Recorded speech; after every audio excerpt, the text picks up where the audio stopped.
Graham, what's up, buddy? Bro, it feels like we've just seen each other because we just have We just we've yesterday. hung out twice in person in the last like 3 weeks between Impact Driven Leader and then the Max John Maxwell event. So that's been fun. I'm glad you had some time today. Yeah, man, I'm excited to have a conversation with you and love how you show up and it was really cool when you were speaking in Coeur d'Alene. I loved your talk. I love your vibe. I love the compete every day. It's a great thing you got going on, and you're helping a ton of people. Appreciate it. Appreciate it. I'm really trying to take a page out of your book and what you've done because you've had quite some success. For a lot of our listeners that maybe don't know your story, I'm really excited to talk about it. More importantly, talk about your new book that just came out yesterday. I've been waiting to get my hands on it since I saw you teach more than anything at Tyler's event, right? You walked through what this idea is to be a rebel. And so I want to flash back for a little bit because there's pieces, and you've done a lot of interviews on your story and the music vibe. I think yesterday you said it best that you were compared to Creed, but not Creed. What was the exact line that you were like, this is not what I want? Yeah, he's like not quite as good as Creed. It's like that's not what you want to hear, bro. That's You're not like, it. what? So you had this dream in the music career and really, but you talked about it at a point at Tyler's event, like you've always kind of wanted to go against the status quo, even before you wrapped a word around it. And so growing up as a kid, tell me where this rebellious nature showed up. Yeah, I mean, so I always felt like I was different than other kids, but I didn't think of it like I was that crazy different. I just kind of knew what I wanted to do, knew what I was interested in. And when you're a kid, in a way, every kid is like a natural rebel, like a natural dreamer. Like every kid is completely themselves. There's no like judgment or comparison when you're really young. There's like this innocent moment where kids can just be kids and have fun and whatever you're into, you're into. Until you have a moment where it's a friend or a parent or somebody starts to be like, why are you doing that? And that's like, it's so sad to think about those first moments. I'm sure like trauma, like counselists and therapists like deal with this stuff of like, when was the time like you realized that you couldn't just be yourself freely? And then as adults, we're all trying to fit in and figure that out. So I think I always felt comfortable with who I was.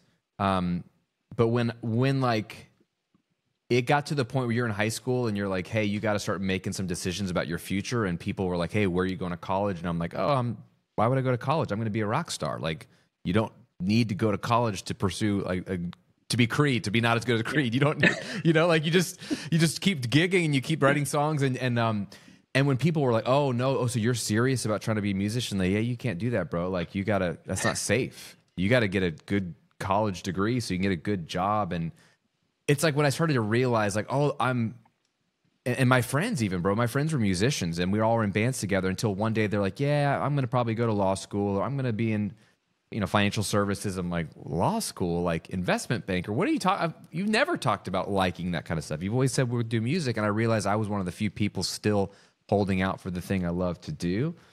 And it kind of messed with me, but that's just how I've always been. And I've, even when I lost, my job in the Great Recession, I lost two jobs in 2009 and we're, a baby, wife, mortgage, we're on food stamps for 18 months. And like, you would think I would go get another job. And I was like, I can't do this anymore. I got to do something different. I can't sit at a cubicle. Even then those conversations were hard because people are like, why aren't you taking care of your family? I'm like, I am. I just got to find a different way that's in line with me. And so I just never did what people told me to do.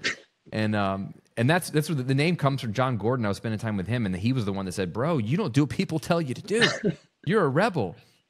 And I was like, man, I never thought about that. But if that's what a rebel is, someone who's crazy enough to try to figure out their way of doing things so it brings more fulfillment, more joy, it's a little bit more aligned with the way I'm wired, then let's go. I'll be a rebel all day.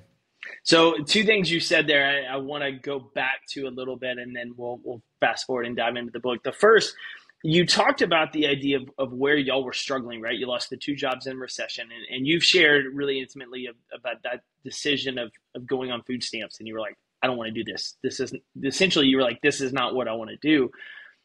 What was the shift internally getting you to the point of do what I can until I get to do what I want, or do whatever it takes until I can do what I want to take care of my family? Mm. because you essentially had to make a decision at that point. And then once that happened, still make more decisions that I've got to get a way out of this. And not everybody does that. Yeah. I mean, so I coach a lot of business owners. People want to start online business and they'll say, hey, when do I quit my job to start this thing? Right. And they say, hey, should I do like you did? Like just go all in. I'm like, I didn't choose to go all in. You know, it sounds like a nice story. You know, you look back at 15 years, you're like, wow, look at you. You're so brave. I'm like, I had to like be let go twice. So I had lots of time on my hands and I just thought, man, if I'm here, this is what God wants for me. I'm just gonna go for it. We're just gonna like try to make something happen. If I didn't have that, I don't know if I would have had the guts to start a business, to be honest with you. I wasn't really one of those guys that was like, yeah, I want to be an entrepreneur. So it took a global recession and 2 layoffs for me to jump in. But what I did do is, the food stamps thing was more of a pride thing. I just couldn't convince myself to wave that white flag and like, wow, I need the government to pay for my groceries. So once I got over my pride, because my wife, she's not prideful. She's like, hey, we need the help. And once I got over my pride, that helped. But then it was, like the logical thing is, and anyone, if you're pivoting into a new career or starting your own business, you're telling me that one of your clients is starting to become a coach, like you got to do what you got to do and you got to iterate on the dream. I love Jeff Bezos, you know, whether you like him or not, I love his story with Amazon, right? Because he kind of made this jump, stockbroker, you know, great job on Wall Street in 1994, has this vision. From day one, he envisioned what Amazon could be, like the everything store. It's like his language. But when he took the leap, like he couldn't create the everything store the way it is now. It just wasn't physically possible. So he said, well, what's the easiest version of my dream I can iterate on? And that was sell books. I can sell books online. They're easier to ship, you know? And so let's start with that. And it's amazing to think like, oh, we're like, oh, it's a bookstore. And the whole time Homeboy's like, nah, it's going to be way more than a bookstore.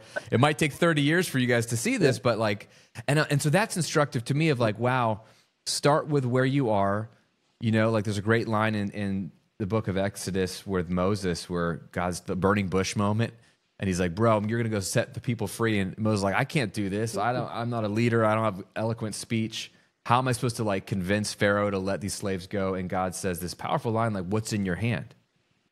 What's in your hand? And he's got his staff in his hand. He's like, use that. I'm going to put power in the staff. And he does all the plagues and all that stuff. And I think about that a lot. Like, what's in your hand? For me, I was like, well, I have a few side hustle clients. I was recording bands. I could try to get more of them. I just did that for fun money. Like that's how we saved up down payment money for our first house, was me kind of side hustling. I just never wanted to do that or rely on my own business to pay the bills. So it was like, well, that's what I can do. And my wife is a photographer. She's like, I can try to take some more weddings, even though I have a baby. We'll do what we can do.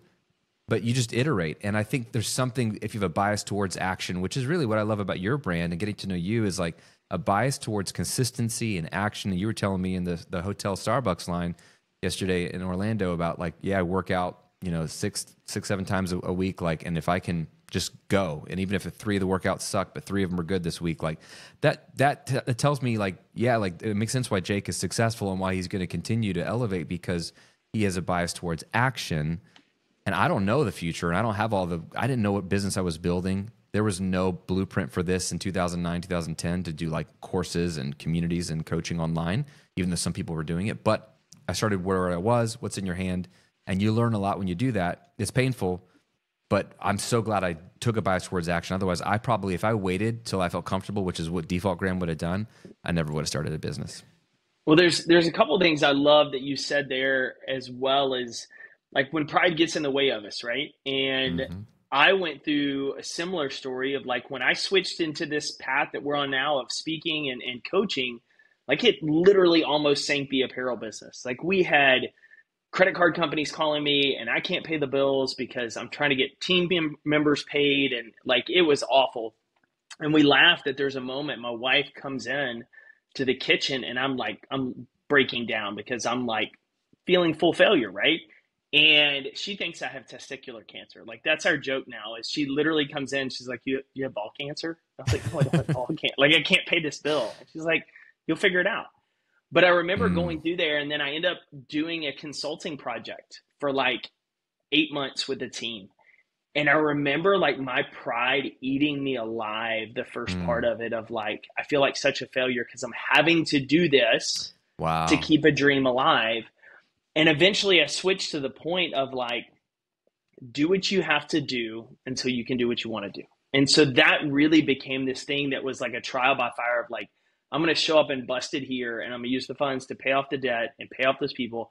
And then we're going to make this dream work. And so I really had to get over myself in that regard. And so hearing you say that, I think that resonates with a lot of leaders, because a lot of people look to us in leadership roles and positions, and it's easy to let what we think we have to do, or this Mm. perception we have to put out, and this pride to hold us back from what's actually the best course of action right now for you and the long term. And so I appreciate you really sharing that.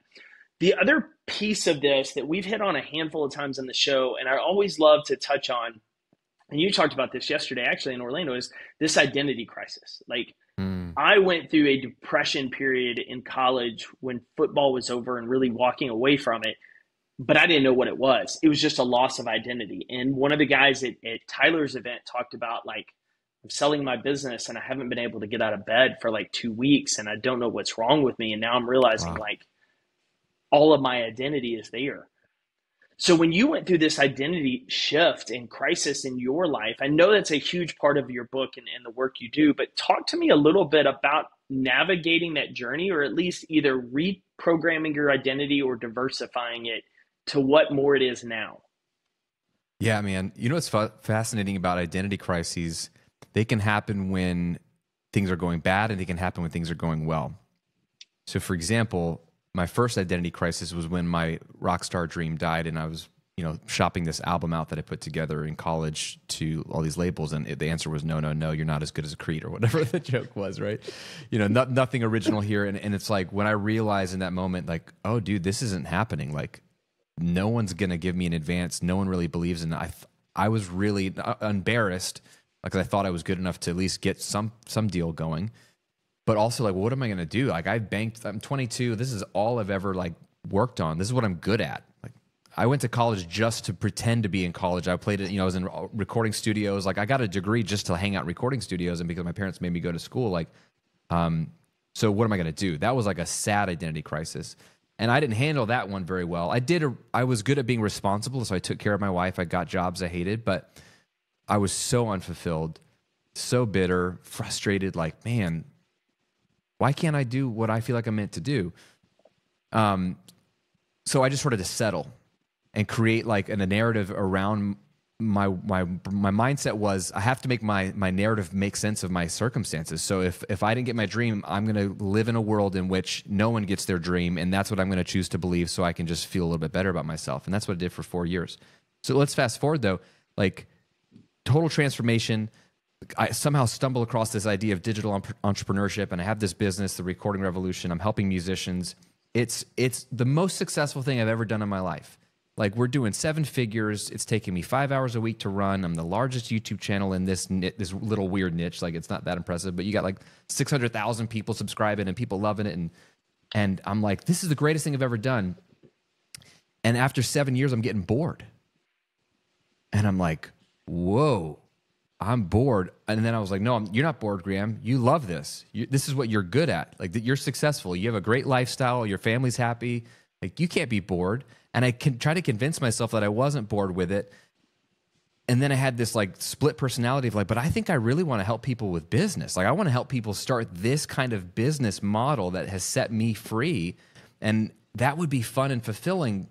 But I felt like you were maybe saying with your t-shirt business and the wanting to speak and coach and write, and like, can I be that person? And if I do that, am I taking my eyes off the ball over here with the music thing? And so, dude, for 3 years, I kind of had this identity crisis of like, everything's good, but I think I want something more or different. And I felt like maybe it's just me, I felt like a weird shame or guilt, or like, bro, I should just be happy for what I have. I should be grateful. I shouldn't want anything else or new.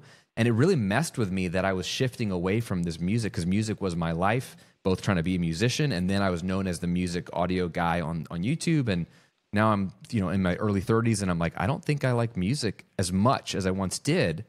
It doesn't feel aligned with me as much as it once did. I really feel like I should be a business coach, but that feels stupid.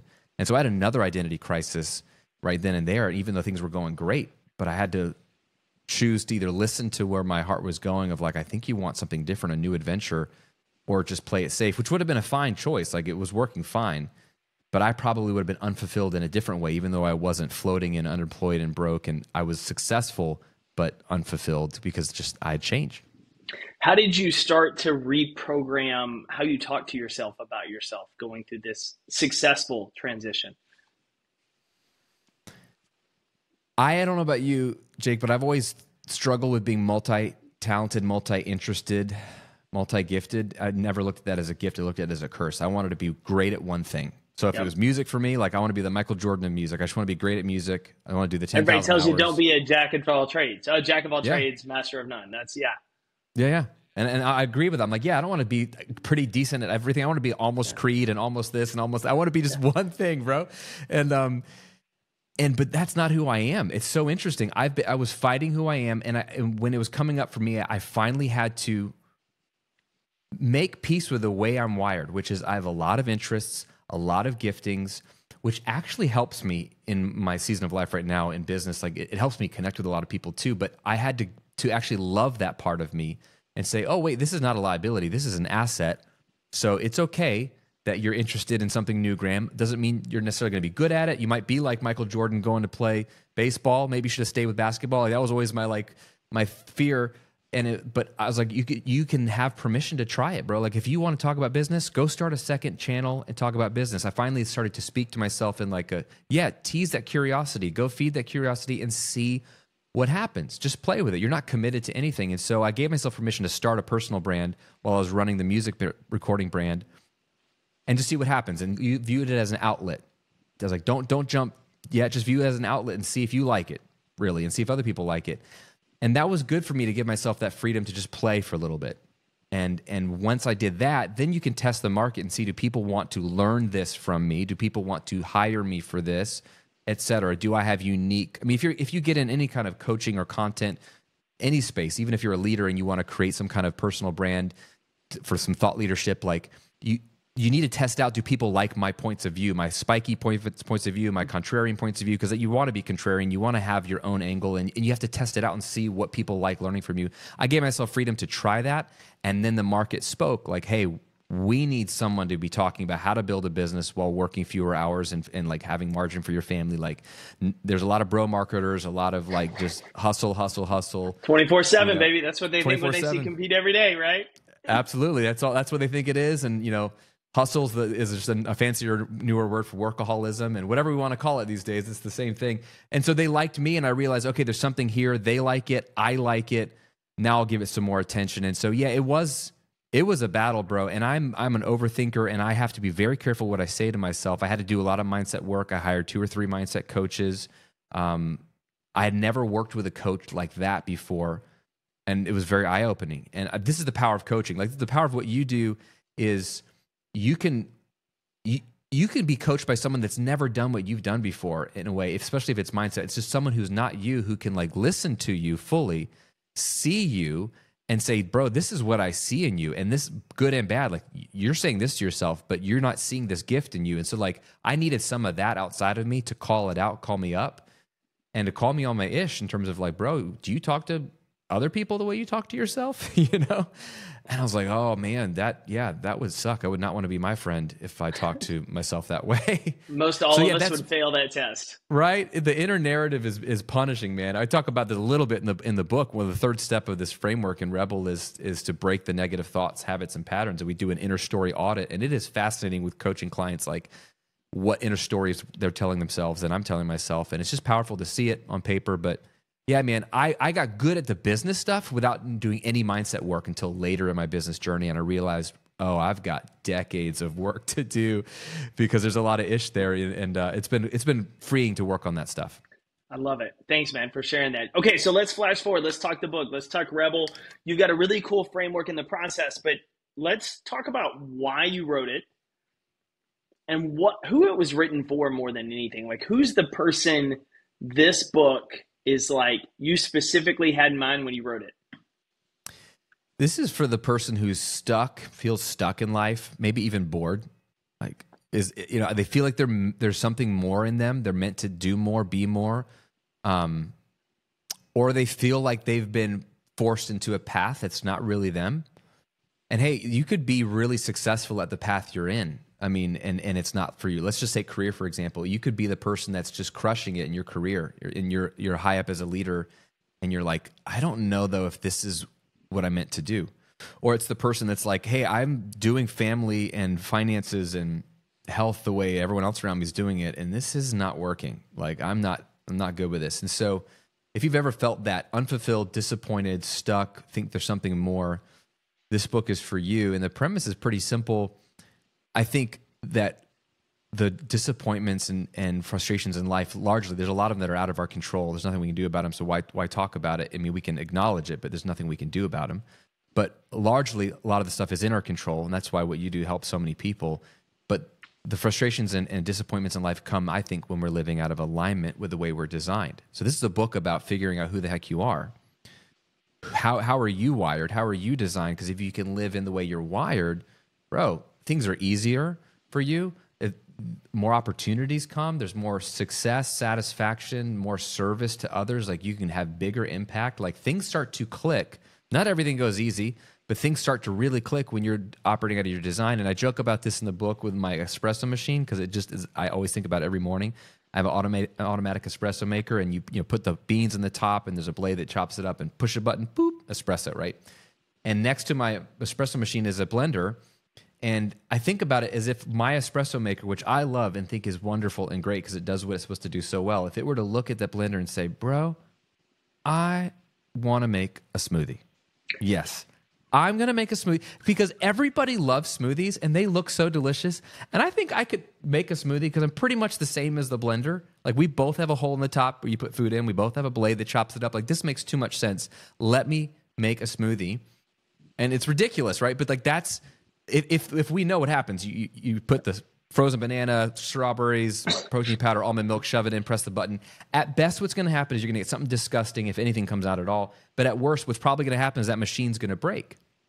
And this is how we're living our lives right now, is we're looking around at everybody else, the way he leads, the way she does this, the way they do family, the way they do vacations, the way they do health. And we're trying to be like them, show up like them. And our world is only, the proliferation of this is insane on social media. Talk about something I talk about in the book called the two-way mirror of meaning. Like there's so many things where we can get lost comparing, and we're living like they're living, and it might even be working for them. A lot of times it's not working for them, but even if it is working for them, that doesn't mean it'll work for you. And so it's a book about, hey, let me help you find yourself, not become something you're not. I don't believe that you become something you're not. I believe you become who you were meant to be, who you actually were, probably when you were a child in your default state.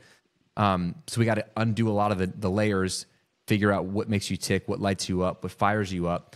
And the premise of being a rebel is you're going in the opposite direction of conformity, which is where everyone else is going. Everyone's looking the same, acting the same, being the same, saying be like us, do like us. So it's rebellious to stop and say, do I want to end up like that? Do I want to show up like that? Is that where we want to be as a leader, or where we want to be as a company?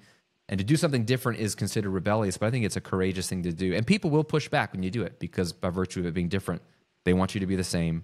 And so that's what the book's trying to do, is walk you through a 5-part framework to figure that out. And it's like a coaching session in a book. Love it. Okay, so I got a question on, but before, one of the reasons I was so excited about this conversation, especially it airing today, is our September shirt of the month. We have our shirt of the month club drop today. And it's one of the phrases that I've used for a couple of years, but ties in so well to your mentality, because the back just says, go against the grain. Do what most won't, end up where most want. And to your point, like, if you look at society, we struggle, we want to blend in, right? There's a part of us that's like, don't stick your head out, don't do that. But we're over medicated, we're over depressed, we're over anxious, we're overweight, we're in credit card debt. The majority of people, despite what we see on social media, are not living in a way that we ultimately want that. And even more so, what I find fascinating, and I've heard recently, and it's really challenged me in areas, is when we look at people and be like, oh, I want that, would you take everything else? For example, Michael Jordan, greatest of all time. All of us have dreamed of making the game 6 shot. Like, we've all had those moments of, I'd love to be Jordan. But Graham, you're a family man now. Your dad, right? You've got a podcast with your wife. Would you want his family life? Of course not. Like, Mm-mm. you won't take all of it. We want one piece of it. And so what I Yeah. love about your book is, how do I look at everything? How do I look at work? How do I look at finance, life, and go against what most people are doing for what aligns for me and what's honestly best and most healthiest for me and our family long term. And so that's what I really appreciate about it. So the timing on it was so well laid out, that I love. The other thing I want to ask you about, because when you started, some people may be thinking like, is this like I take like an Enneagram or a personality test and Graham tells me like where I need to work? It's not that approach at all, right? No, not at all. And that's interesting because I think that would be easier, Yeah. honestly. I think, and I'm addicted to personality tests. I think they're fun. We all, because we're all narcissists, we all want to know ourselves better. But I think there's something inherently smart about knowing yourself. This book is more of like if like a coaching session. So you have to do the work. There's no archetype that I'm trying to box you into. Although that can be useful. Again, no knock on personality tests. I think I would take as many as you can because it's the overlap of those tests that are be more useful, not just the one test. But this is as bespoke and custom as it could possibly be, because you are going to be doing the work. If you read this, it's a short book, mercifully short book, so you can actually get to the doing of the book, which I think will be fun. We start with a fun exercise, hard but fun. Like, we get to talk about what you love, what you dream about.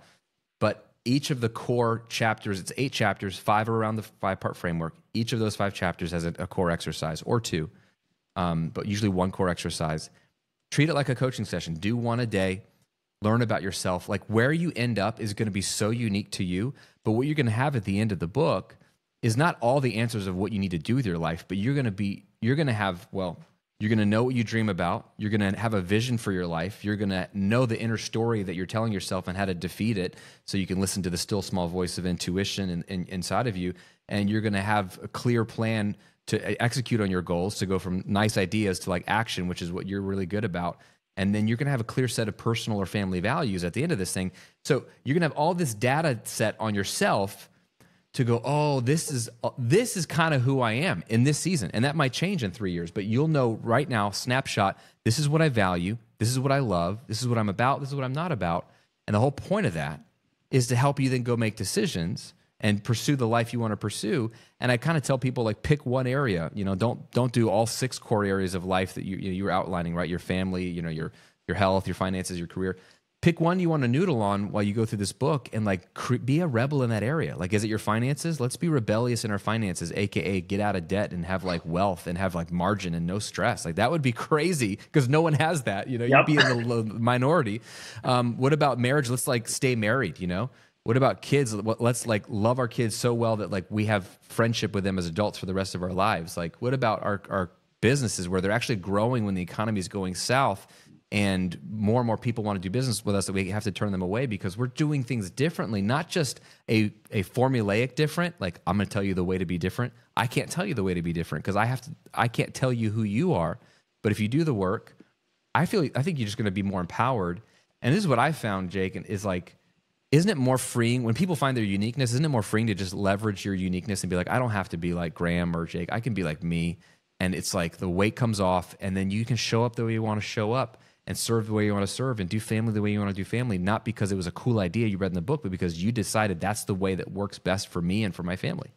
Yeah, 100%. I mean, it removes the weight, the baggage of having to carry the persona of being someone else, of trying to be someone else. And it also hopefully takes you out of the rat race that we talk about sometimes of trying to worry about other people's opinions. Like, what are they going to think? What are they going to say? They don't live with the results of like the decisions you make with your family. And so I think that's really important. And one, well, I'm so glad you came on today while we've got it. For all of our listeners, stay tuned after Graham and I wrap up. We're going to be giving away a copy of his book to one of our listeners as well. So find out how you can win that. But Graham, man, I appreciate your time so much. We've got your book linked in the show notes for people to grab it. But in the meantime, where's the best place to connect with you? And before you tell us what social media platform you like best, you've got a ton of things going on with your podcast, coaching. Like, tell me what all is going on in your atmosphere right now that our listeners that are interested should check out. Yep, the Graham Cochrane Show podcast every week, helping business owners and leaders create more money, margin, and meaning in their lives. So if you want more of all 3 of those, that's what I'm interested in. And that's on YouTube as well if you like to watch the show.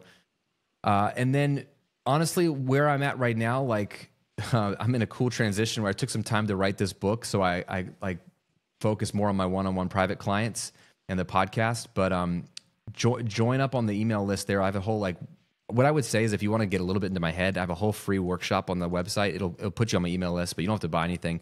And it's called the $1 Million Life-Giving Business Formula. If you've ever wanted to grow a business, build a business, or you're in a business, how you can scale it while working less and leverage your uniqueness in the business. It's a really beautiful insight into the way I think about this stuff as applied to business and leadership. So check that out for free. And then also you'll be on my list. So there's some cool things coming in the next couple of months, a new community I'll probably be launching here if you want to do a little bit more mentorship with me. But yeah, and you can hang out with me on social media. Instagram's probably the only place I play at the Graham Cochrane. I'll be happy to reach out to you and connect. Dude, appreciate your time so much. This was fun. Thank you so much, Jake. Love what you're doing. Keep doing it. Keep competing every day.